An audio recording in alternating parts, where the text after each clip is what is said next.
বৃহত্তৰ অসমীয়া জাতি তথা বৰ অসমৰ ভেটি গঢ়াৰ ক্ষেত্ৰত স্বৰ্গদেউ চাওলুং চুকাফাৰ আছে এক অনবদ্য অৱদান। 1228 খ্ৰীষ্টাব্দত পাটকাই পৰ্বত পাৰ হৈ হোমৰ পীঠ অথবা অসমৰ পবিত্ৰ ভূমিত ভৰি ৰাখিয়ে অসমত পূৰ্বৰে পৰা বসবাস কৰা বিভিন্ন জাতি জনগোষ্ঠীক একত্ৰিত কৰি বৰ অসমৰ ভেটি গঢ়িবৰ কাৰণে প্ৰয়াস কৰিছিল। আহকচোন স্বৰ্গদেউ চাওলুং চুকাফা এই তথ্যচিত্ৰখনৰ জৰিয়তে আমি তেখেতৰ বিষয়ে জনাৰ প্ৰয়াস কৰোঁ। বুৰঞ্জীয়ে আমাক কৈছে দক্ষিণ চীন দেশ আৰু উত্তৰ পশ্চিম উজনি ব্ৰহ্মাৰ মাওলুং ৰাজ্যৰ পৰা স্বৰ্গদেউ চাওলুং চুকাফা অসমলৈ আহিছিল। সেই সময়ত ৰজা চুখ্ৰাংফাৰ লগত তেওঁৰ সংঘাত হয়, কিয়নো চুকাফা আছিল সৰুৰে পৰা বৰ আত্মস্বাভিমানী কোঁৱৰ। যিহেতু তেওঁ চুখ্ৰাংফাতকৈ ডাঙৰ আছিল, সেয়েহে ভায়েকৰ তলত যুৱৰাজ হৈ থাকিবলৈ পাই মনতে বৰ দুখ পাইছিল। সেয়েহে চুখ্ৰাংফাত মাওলুং ৰাজ্য গতাই 1228 খ্ৰীষ্টাব্দত ব্ৰহ্মপুত্ৰ উপত্যকা পাইছিল। মহামতী চাওলুং চুকাফা কূটনীতিত ইমানে দক্ষ আছিল যে সেই সময়ত বসবাস কৰা স্থানীয় লোকক কৈছিল, আমি হ'লো আলহী আৰু আপোনালোক গৃহস্থ। তেনেকৈ কোৱাত স্থানীয় লোকসকলেও বৰ ভাল পাইছিল আৰু সকলো তেওঁলোকৰ লগত মিলি গৈছিল। পাছলৈ তেওঁ নিজ ৰাজ্য পাতিত নামৰূপত 6 বছৰ, টিপামত 10 বছৰ, অভয়পুৰত 6 বছৰ, হাবুঙত 3 বছৰ, চন্দ্ৰকত 2 বছৰ, তাৰ পাছত টিমান আৰু টিমাকত আৰু পাছলৈ চাওলুং চুকাফাই 1253 চনত চৰাইদেউত স্থায়ীভাৱে ৰাজধানী পাতে। বৰ অসমৰ ভেটি গঢ়োতা স্বৰ্গদেউ চাওলুং চুকাফা মাওলুঙৰ পৰা যি অনিশ্চয়তাৰ যাত্ৰা আৰম্ভ কৰিছিল, বহু সময়ত তেওঁ প্ৰত্যাহ্বানৰ সন্মুখীন হৈছিল। সেই সময়খিনি তেওঁৰ বাবে বৰ কঠিন আছিল। পাটকাই পাহাৰ হৈ আহোঁতে নগা জনজাতিৰ প্ৰত্যাহ্বান ওফৰাই আহিবলগীয়া হৈছিল। পাছলৈ অসমৰ ভূমিত বসবাস কৰা মৰাণ, মটক, বৰাহী, কছাৰী, চুতীয়া জনজাতিৰ যি সৰু সৰু ৰাজ্য আছিল, সেই জনজাতিসকলৰ মাজত নিজকে আলহী বুলি পৰিচয় দি মহামতী চাওলুং চুকাফাই জনজাতীয় লোকসকলৰ লগত মিলি গৈছিল। 7 ৰাজ সামৰি 1 ৰাজ কৰা তেওঁ যি নীতি, সেই নীতিৰে ৰাজ্য বিস্তাৰ কৰি বিভিন্ন জনজাতিক একত্ৰিত কৰি এক বৰ অসম আৰু অসমীয়া জাতি গঢ়িলে আৰু তেওঁ প্ৰতিষ্ঠা কৰা আহোম ৰাজ্যখনো সগৌৰৱে 600 বছৰ বৰ্তি থাকে। চৰাইদেউ ঐতিহাসিকতা সম্পৰ্কে বিভিন্ন বুৰঞ্জীবিদে বিস্তাৰিতভাৱে বহুখিনি কথা লিখি গৈছে। সেই সম্পৰ্কে আপোনালোকক দোহৰাৰ প্ৰয়োজন নাই। ৰামেশ্বৰ বৰাত বৃহৎ টাইজাতিৰ বুৰঞ্জী, ইতিহাসে হোৱা 600 বছৰ, সৰ্বানন্দ সিংহ ৰাজকুমাৰ, আহোমৰ দিন, ডক্টৰ পুষ্প গগৈ, ডক্টৰ চন্দ্ৰধৰ চমুৱা, হিতেশ্বৰ বৰবৰুৱা, সূৰ্য ভূঞা ইত্যাদি ইত্যাদি বিভিন্ন পণ্ডিতে, বিভিন্ন বুৰঞ্জীবিদে চৰাইদেউ সম্পৰ্কে বিস্তাৰিতভাৱে লিখিছে, কৈ গৈছে। আমি এই চৰাইদেউ ঐতিহাসিকতাৰ পম খেতি গ'লে আমি মাওলুঙলৈ যাব লাগিব। দক্ষিণ পশ্চিম চীনৰ ৰুইলি নদী পাৰৰ মাওলুং ৰাজ্যলৈ যাব লাগিব, যিখন ৰাজ্যৰ পৰা আপোনাৰ চাওলুং চুকাফাই তেখেতৰ পৰিভ্ৰমণ চৰাইদেউলৈ আৰম্ভ কৰিছিল। আৰু সেই সম্পৰ্কে চুকাফাৰ বুৰঞ্জীত বা চুকাফাৰ জীৱন বুৰঞ্জীত উল্লেখ আছে যে তেখেত ডাঙৰ দীঘল হৈছিল, জন্ম হৈছিল তেখেতৰ নিচাদেউকৰ ৰাজ্যত, দক্ষিণ পশ্চিম চীনৰ ৰুইলি পাৰত আৰু উত্তৰ বাৰ্মাৰ সেই বিভিন্ন উত্তৰ বাৰ্মাৰ সেই অঞ্চলত থকা বিভিন্ন মুংবিলাক, যিবিলাক টাই দেশ, সেই দেশৰে এখন দেশ আছিল পামেইপুঙৰ ৰাজ্য। আৰু সেই পামেইপুঙেই হৈছে চুকাফাৰ নিচাদেউক। এই নিচাদেউকৰ ঘৰতে চুকাফাৰ জন্ম হৈছিল আৰু তেখেতে তাতে ডাঙৰ দীঘল হৈছিল। আমি জানো যে পামেইপুঙৰ বৃদ্ধ বয়সতে 2জন পুত্ৰ জন্ম হৈছিল। এই 2জন পুত্ৰৰ এজন হৈছে চুখানফা আৰু এজন হৈছে চামলুংফা। চুখানফা নিচাদেউকৰ পুতেক চুখানফাই সৰু সৰু টাই মুংবিলাকক, টাই ৰাজ্যবিলাকক লগ লগাই এখন বৃহৎ টাই সাম্ৰাজ্য যেতিয়া প্ৰতিষ্ঠা কৰিব খুজিছিল, তেতিয়াই এটা সংঘাত, ভাতৃঘাতী এটা সংঘাত সেই অঞ্চলত তৈয়াৰ হৈছিল। আৰু যাৰ ফলশ্ৰুতিত চুকাফাই পৰৱৰ্তী সময়ত যেতিয়া ৰজা হোৱাৰ সমগ্ৰ বাট বন্ধ হৈ গৈছিল, তেতিয়া চুকাফাৰ দেউতাকৰ যিখন ৰাজ্য মাওলুং, সেই মাওলুঙলৈ চুকাফাই গুচি গৈছিল। চুকাফাৰ দেউতাকৰ নাম আছিল চাওফা চু চাংফা, চমুকৈ চাংনিউ। এই চাংনেৱে তেওঁৰ 3জন পুতেকৰ মাজত তেওঁ 3খন মুং মানে আপোনাৰ ভাগ বিতৰণ কৰি দিছিল। সেই মুংবিলাকৰ ভিতৰত আপোনাৰ চুকাফাৰ ককায়েক ডাঙৰজন ককায়েক চুখানফাই আপোনাৰ নৰাৰে আজিকালি আমি যিখন নৰা ৰাজ্য বুলি কওঁ নৰা ৰাজ্যখন শাসন কৰিবলৈ পাইছিল। আৰু চুকাফাৰ দ্বিতীয়জন ককায়েক চুজতফাই দ্বিতীয়জন ককায়েক যিজন ককায়েকক চুখানফাই বৈশ্যতা স্বীকাৰ নকৰা দুখত হত্যা কৰিছিল। ফলশ্ৰুতিত চুকাফাই তেওঁৰ ভাতৃ সংঘৰ্ষৰ আশংকাত ককায়েক নয় চানফাৰ লগত আলোচনা কৰি তেওঁ মানে এই পাটকাই ইপাৰে অহাৰ এটা পৰিকল্পনা তেওঁ কৰিছিল। উল্লেখযোগ্য কথাটো হৈছে যে চুজতফাৰ ভায়েক চামলুংফা এই চামলুংফাই ককায়েকৰ নিৰ্দেশ মৰ্মে মণিপুৰ জয় কৰি তেওঁ ত্ৰিপুৰালৈকে জয় কৰিছিল বুলি বুৰঞ্জীত পোৱা যায়। আৰু ঘূৰি যাওঁতে তেওঁ টিপামত এখন মানে ৰাজ্য পাতিছিল আৰু সেই ৰাজ্য পাতি তেওঁ তাত কিছুদিন শাসন কৰিছিল বুলি বুৰঞ্জীত পোৱা যায়।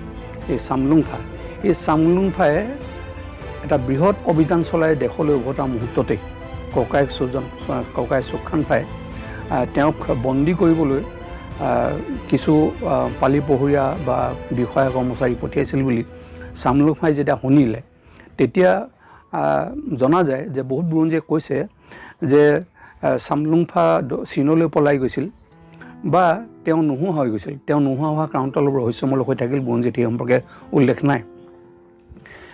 যেতিয়া চুকাফাই সৌমাত প্ৰৱেশ কৰা বা সৌমাৰ ফালে অহাৰ কথাটো মানে ককায়েকৰ লগত আলোচনা কৰিছিল, ককায়েকৰ লগত আলোচনা কৰাৰ পিছতে দেখা গৈছিল যে চুকাফাই এই অঞ্চলৰ যিখিনি মানে আপোনাৰ জনগাঁথনিৰ যিটো বৈচিত্ৰ ৰূপ আৰু ইয়াৰ আবহাৱা সম্পৰ্কে অৰ্থাৎ জলবায়ু বা ভূমি বৈচিত্ৰ সম্পৰ্কে যেতিয়া তেওঁ পুংখানুপুংখ এটা বিৱৰণ তেওঁ পাইছিল বুলি বুৰঞ্জীবিলাকত পোৱা যায়। সেই সূত্ৰে চুকাফাই খামজাং পাইছিলহি আৰু এই অঞ্চল তাতে তেওঁ কিছুদিন জিৰণি লৈছিল, অৰ্থাৎ নগাসকলৰ লগত তেওঁ এটা সংঘৰ্ষত লিপ্ত হ'ব লগা হৈছিল। সেই সংঘৰ্ষৰ পৰৱৰ্তী মুহূৰ্তত আমি জানো যে বুৰঞ্জীবিলাকে কয় যে চুকাফাই অতি নিষ্ঠুৰভাৱে নগাসকলক দমন কৰিছিল, আনকি বাপেকৰ মঙহ সিজাই পুতেকক খুৱাইছিল, পুতেকৰ মঙহ সিজাই বাপেকক খুৱাইছিল। এনেধৰণৰ এটা বিভৎস অত্যাচাৰ চলাই তেওঁ নগাবিলাকক তেওঁ কিছুদিন দমন কৰিছিল। তাৰপিছতে তেওঁ পাটকাই পাৰ হৈ আহি তেওঁ 1228 খ্ৰীষ্টাব্দত যেতিয়া তেওঁ দৈকাৰং পাৰ হৈছিল, দৈকাৰং পাৰ হৈ তেওঁ সৌমাত ভৰি দি তেওঁ টিপামলৈ আহিছিল, নামৰূপ পাইছিলহি, টিপাম পাইছিলহি। আৰু টিপাম পোৱাৰ পিছতে তেওঁ প্ৰায় 24-25 বছৰ তেওঁ এই অঞ্চল অসমত সৌমাত প্ৰৱেশ কৰি তেওঁ হাবুং, দিহিং, চৰুগুৱা, বকতা, তাৰপিছতে তেওঁ চন্তকলৈ আহিছিল। আৰু চন্তকত তেওঁ দিখৌ নৈৰ পানী ওজন কৰি তেওঁ দেখিছিল যে পানী অলপ গধুৰ, আৰু সেই সূত্ৰে তেওঁ তাৰ পৰা অকণমান ভটিয়াই গৈ চৰাইদেউ পৰ্বতলৈ উঠি আহিছিল।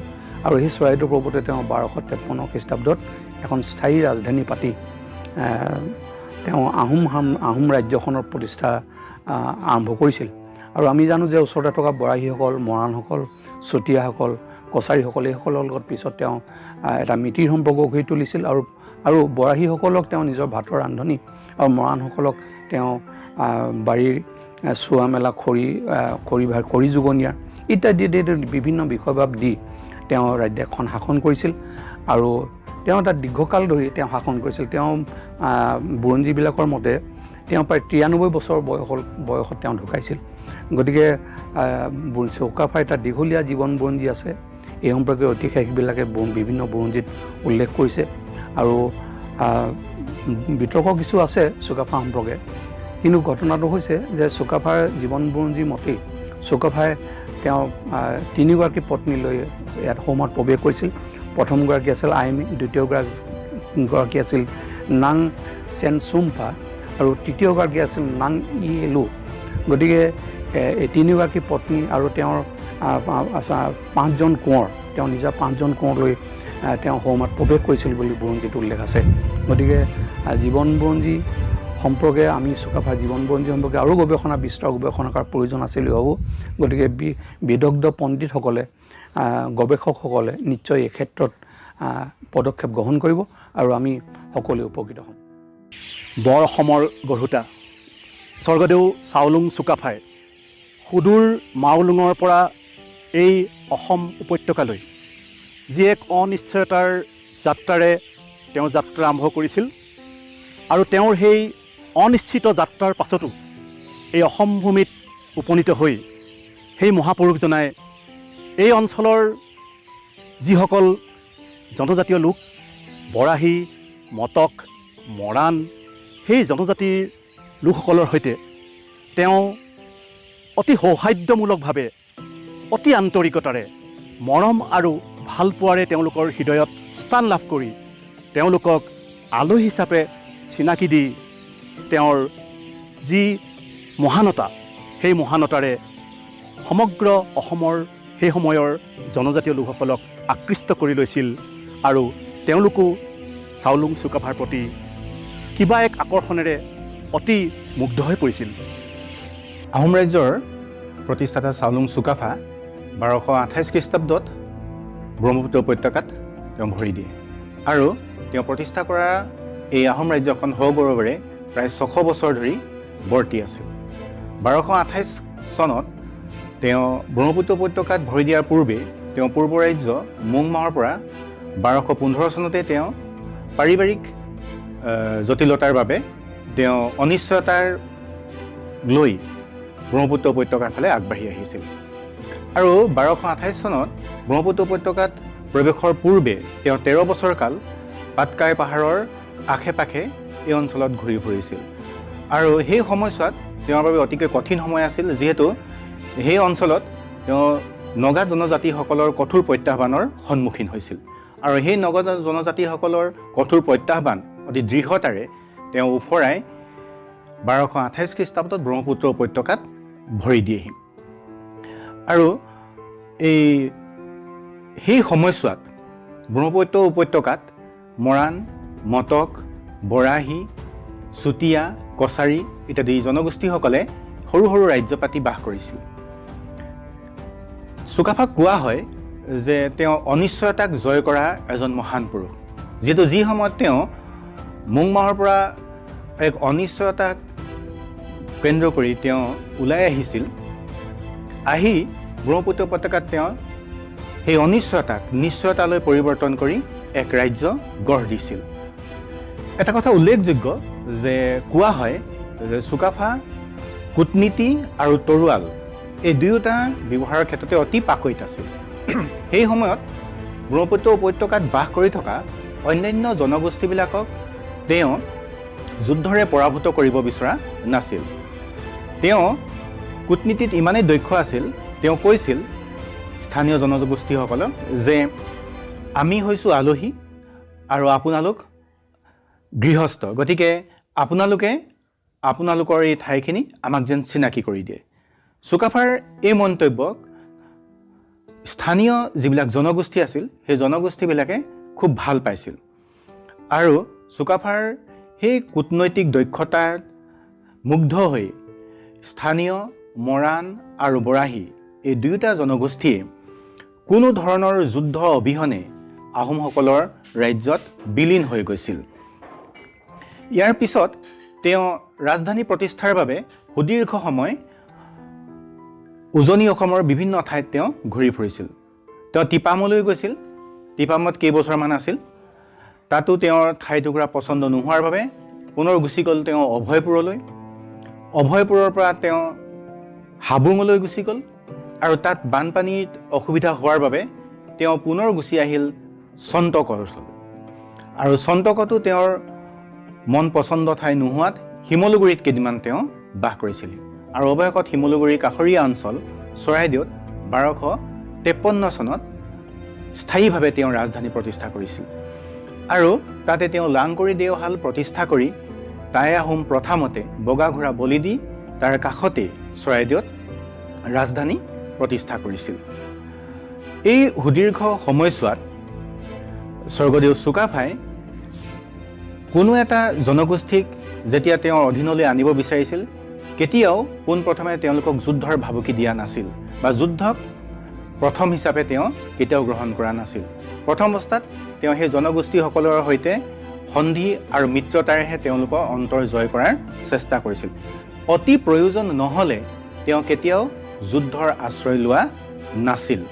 চুকাফাই যেতিয়া আহোম ৰাজ্যত প্ৰতিষ্ঠা কৰিবৰ কাৰণে ব্ৰহ্মপুত্ৰ উপত্যকাত প্ৰৱেশ কৰিছিল সেই সময়ত এক অনিশ্চয়তা আছিল, যিহেতু তেওঁ আহিছিল সুদূৰ মুংমাওৰ পৰা আৰু এই অঞ্চলৰ বাসিন্দাসকল কোন, কেনেকুৱা, তেওঁলোকৰ সংস্কৃতি, তেওঁলোকৰ আদব কায়দা আৰু তেওঁলোকৰ ৰাজনৈতিক পৰিস্থিতি এই অঞ্চলৰ সেইবোৰ তেওঁৰ জ্ঞাত খুব ভালদৰে নাছিল।